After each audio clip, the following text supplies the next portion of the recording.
Bien aimé, dans le Seigneur, j'ai 4 enfants. Mais Dieu m'a fait grâce de voir la naissance de mon deuxième fils. Et le jour où j'ai vu comment un fils ou un enfant, un bébé sort du ventre de sa mère, c'est ce jour-là que j'ai eu un autre regard de ma femme. C'est une vie que tu donnes. C'est une personne qui devait partir. Tu sens qu'elle a donné toute sa force. J'ai dit aux hommes, respectez vos femmes. Même si ton amen n'est pas amen. Mais je te dis que la femme a une force que tu manques. Parce que quand j'ai vu comment son visage était transformé, comment il tirait toutes ses forces pour faire sortir ses petits, j'ai compris que moi-même je pouvais lâcher. Alors quand le bébé s'approche, il y a des douleurs de contraction. Et plus il y a des souffrances, plus les souffrances viennent encore plus vite, plus le bébé est à la porte. J'ai dit à quelqu'un, plus tu ressens ces choses. Oh my God. Je suis venu à garantir à une personne que tu es prêt à enfanter. Mais à cause de ça, tu sens ces douleurs-là. Ça viendra de partout. Ça sera comme une pression, mais ça va t'aider à pousser. Je vois quelqu'un dans quelques temps, il va pousser. J'aime Jésus. Jésus ne voit pas son ennemi comme toi. Toi, quand tu as un ennemi, tu dis, Seigneur, tue-le. Que l'immeuble tombe sur lui. Non, Jésus ne voit pas ça comme ça. Jésus dit, bénissez vos ennemis. Ils doivent être là, ils doivent vivre. Parce qu'il dit, je dresse une table devant tes ennemis. Maintenant, si tous tes ennemis meurent, comment il va dresser la table? Moi, je crois en toi. Amen. Quand Judas arrive pour les trahir, Jésus dit, ce que tu veux faire, mon ami, fais-le bien. Il n'a pas dit mon ennemi.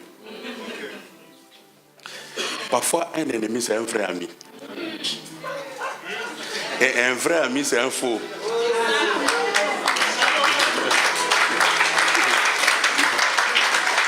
Un ami peut te dire seulement ça va, tout va bien, va de l'avant, tout cela. Mais un ennemi peut te dire quelque chose qui peut te choquer et ça te révolutionne. Il ne sait pas qu'il t'a aidé. Il ne saura pas que tu es arrivé là parce qu'il t'a lancé un défi. J'ai dit que toi tu iras très loin. J'ai dit, toi là, ce sont les ennemis qui vont te pousser. Ce que j'aime trop, les ennemis quand ils nous font du mal, ils nous poussent à aller de l'avant. Parce qu'ils amènent leurs flèches, leurs couteaux derrière nous, au dos. Oh, plus ils appuient, plus j'avance. Plus... Ah, toi tu sais faire ça mon pasteur. Alléluia. C'est quelqu'un qui ne pouvait peut-être pas bouger. Tu étais là, tu te contentais, c'était une zone de confort pour toi. Mais à cause de cela, ça te pousse à bouger. Plus tu bouges, plus tu découvres d'autres territoires. Plus tu bouges, plus tu règnes. J'ai dit, toi aussi, tes ennemis viendront en retard. Ils trouveront déjà la chose est là. Même si les ennemis de la famille sont là pour contrôler toute personne, mais toi tu enfanteras. Et ils ne sauront pas quand est-ce que tu as enfanté. Tu enfanteras avant le temps. Ils croyaient que tu allais enfanter à telle date pour te faire du mal, mais du coup ils sont surpris que toi ils viennent, ils trouvent que le bébé est là. Mon souci c'est quoi? Nous avons vu les femmes égyptiennes dire que les femmes hébreues sont différentes. Elles accouchent avant les douleurs. Donc avant la souffrance, le bébé est déjà sorti. Il y a des naissances qui viendront comme ça dans ta vie. Mais il y a aussi d'autres naissances dont l'ennemi cherchera à dévorer ce qui va sortir de toi. C'est comme cela, il y a déjà une entreprise sort de toi, c'est dévoré. Juste une idée, c'est dévoré. D'autres ont été volés. Mais volés quoi? Des idées. Quelqu'un d'autre travaille avec tes idées.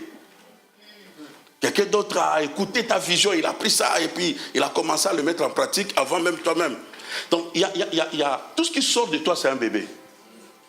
Quand Dieu dit soyez féconds, ce n'est pas seulement sur le plan physique de faire des bébés.